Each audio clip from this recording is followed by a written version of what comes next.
Ayun, isang magandang umaga pong muli sa inyong lahat. Ngayon po ay araw ng Lunes, ikatatlong araw sa buwan ng Pebrero 2025. Oras na po natin ay 11:15 ng medyo mainit na umaga. Narito po tayo sa Cavite area pa rin, lalawigan ng Cavite. Partikular na sa General Trias po tayo. Andito tayo sa may malapit sa Barangay Hall ng Pasong Kamatsilidos. Ay yung nakikita nyong pakanan, papunta po ng Open Canal yan, or yung mas kilala ngayon sa tawag na Daang Hari Extension. Yan. At kakanan po tayo dyan. Ang ating pong sadya, yun pong ginagawang SM General Trias, SM City General Trias. Dito lang po yon sa may paglampas lang nito makitid na daan na ito. Katabing-katabi siya ng River Park. Yan daw po yung newest SM at saka most modern in the country. So, nung nakaraan po kasi nahagip siya ng ating vlog, no? Hindi lang po natin siya formal na na-vlog. Kaya nagkaroon po tayo ng pagkakataon na makabalik dito sa area. Ayun po, naisipan po natin na ibahagi sa inyo yung mga development po dito, lalo na nga po itong mga itinatayong infrastructure dito sa along Daang Hari Extension or dito sa Open Canal. Ayun, nakikita nyo na yung mga crane na yan. Yan na po yun, yung tinatayong SM City General Trias dito po sa lalawigan ng Cavite. At sa una-unahan ng konti, yun naman pong entry exit ng River Park, kung saan marami rin pong mga towns. Ayan po ay isang township ata na pagtatayuan ng samut-saring mga establishments, no? Maganda po, makita nyo mamaya. At maganda ang panahon, kuhanan natin siya ng footage sa itaas.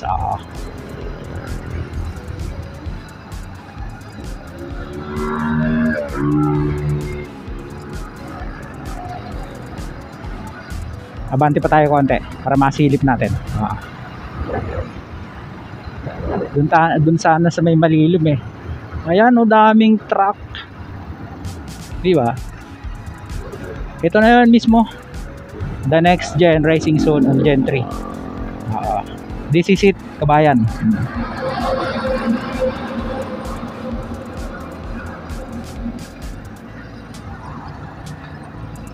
Ang lupit ng mga truck nila, puro air condition.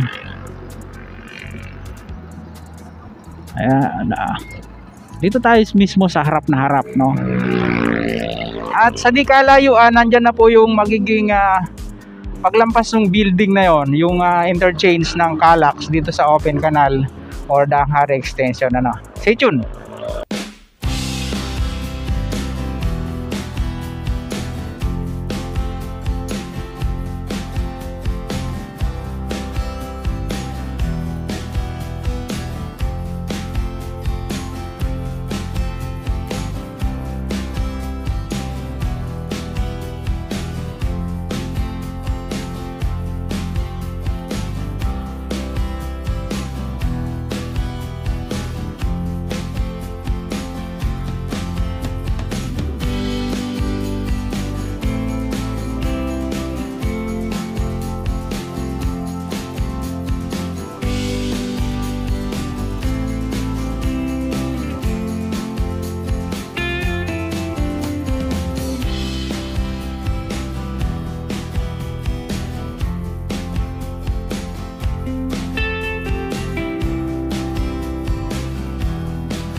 Yan, welcome back po. Tutuloy-tuloy natin. Kakaliwa tayo dyan sa may River Park. Ayan mga kabayan. Ayan, oh.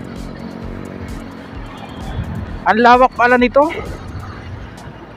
At ayon po doon sa ating nabasa, ito po ay nagkaroon ng groundbreaking ceremony last June 2024. At dinaluhan po yan ng mga ilang opisyal ng SM, ng mayor po mismo ng Gentry, at ng mga ilang pang opisyales na may kinalaman dyan. Lalo na po yung sa developer yata nitong area, no? Pro Friends po ba yun? Ayan. Ayan, lalagay ko na lamang sa link, no? Ito na po yung River Park. Ayan yung SM na nasa left side natin, no? Ayan. Ganda. Ayan, no? Federal Land Communities. Ayan, no? Nakalagay dyan yung mapa. Ayan, no? SM General Trias. Construction start at 2024. Central Park, Adventure Park, Commercial Lot, Calax Interchange, no? Tapos Yume River Park, Uniqlo Logistics Facility. Sa 2026 pa. May mga ganun, ano? 2027 yung Central Park. River Park North upcoming developments. River Park North para ito. Opo, kasi nga parang nabanggit ni Paps sa Progreso Pilipinas nung nakaraan. Doon yung River Park South sa kabila, papunta ng Tansa. Although sako pa rin ng may daan papunta doon, oh. Kaya lang sarado pa, tinidevelop pa siguro. Ngayon tutuloyin po natin 'to mga kabayan. Itong daan na ito. At ito po, papunta po ito ng Lancaster area, no? Sako pa rin nila itong area na ito ng River Park. Malaki po yan, eh.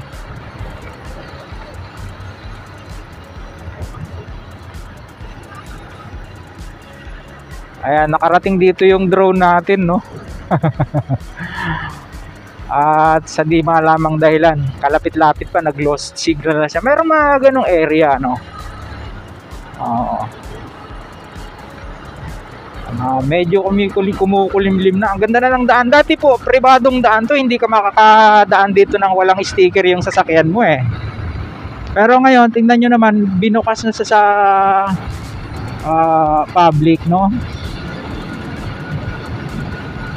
At ito, malaking bagay ito, yung mga pupunta ng Lancaster City. Patagos po dyan sa may Antero Soriano Highway po ata yun. Kamay nila na, Cavitex. Yan. Ganda, no? Hindi na po natin masyadong pinus dito kasi nga ang atin namang pinipicture sa inyo yung SM City General Trias, and then yung River Park kung saan katabing-katabi nga lang siya. So siguro hindi na natin bubuuin yung video hanggang doon sa dulo, no? 40 lang ang speed limit dito, pero ang tulit 50 na tayo, eh. Kanya reduce speed. Kakanan tayo dyan. Pwede din kumaliwa sa Arnaldo Highway and Tagus niyan, no? So ayun, maraming salamat po sa inyo pong pagsama sa ating biyahe ngayong araw, sa mga ngayon lang napagawi sa ating pong munting channel. Huwag niyo pong kalimutang mag-like at mag-subscribe. Pakipindot po ang notification bell para lagi po kayong updated anytime na mag-upload po tayo ng video. Ito pong muli si Kabayang Alex, lagi nagpapaalala. Mag-ingat po tayo, lagi tayong manalangin at magpasalamat sa Diyos. See you po on my next vlog, God willing. Hasta la, bye bye.